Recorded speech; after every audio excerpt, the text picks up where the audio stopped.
ایجاد ہے خواب؟ کس لیب میں تیار کیے گئے خواب؟ کس انسٹرومنٹ کے ذریعے انجیکٹ کیے گئے خواب؟ آپ کے ذہنوں میں یہ امپلانٹ کیے گئے کس طریقے سے خواب؟ نہیں، خواب آپ کے اندر داخل نہیں کیے گئے۔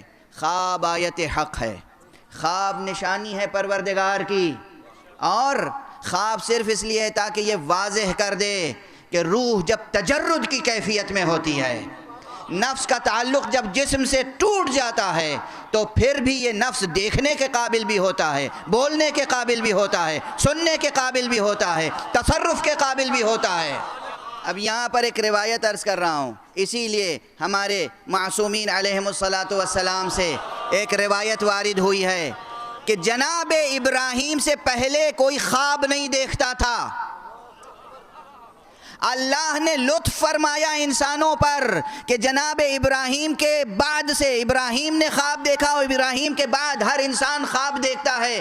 شاید اسی لیے کہ ابراہیم نے پوچھا تھا رب ارنی کیف تحیی الموتی، پروردگار مجھے دکھا دے کہ مردوں کو زندہ کیسے کرتا ہے۔ پروردگار نے ابراہیم کو تو ایک خاص طریقے سے دکھایا، مگر پھر کہا کہ ہم ہر انسان کو دکھا دیتے ہیں کیسے مردوں کو زندہ کرتے ہیں۔ غور فرمائیں بات کہاں کہاں سے گزر رہی ہے۔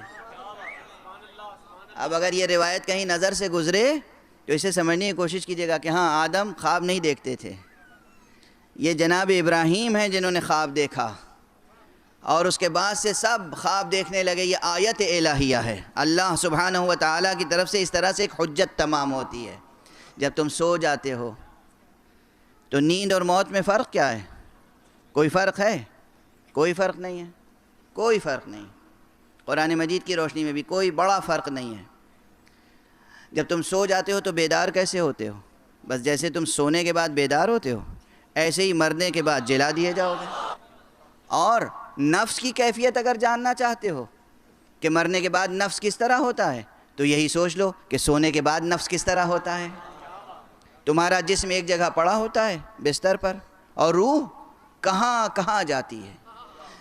اگر جسم کے ذریعے سے جانا چاہو تو سواری کی ضرورت ہوگی، ڈرائیور کی ضرورت ہوگی، رہنما کی ضرورت ہوگی، ویزے کی ضرورت ہوگی، پاسپورٹ کی ضرورت ہوگی۔ معلوم ہوا سو رہے ہیں 6B ماڈل ٹاؤن میں، اور خواب دیکھ کے اٹھے کہ ہم تو نیو یارک میں تھے اپنے بھتیجے کے ہاں، بغیر ہوائی جہاز کے اور بغیر ویزے کے اور بغیر پاسپورٹ کے جناب نیو یارک ہو آئے۔ کوئی جھٹلاتا ہے آپ کو؟ کوئی کہتا ہے کہ جھوٹ ہے؟ آپ خود اپنے آپ کو جھٹلاتے ہیں۔ یہ کیا ہے؟ یہ ایک نشانی ہے اللہ کی، یہ ایک نشانی ہے اللہ کی کہ جب نفس جسم سے رشتہ نفس توڑ لیتا ہے تو پھر نفس نامحدود صلاحیتوں کا حامل ہو جاتا ہے۔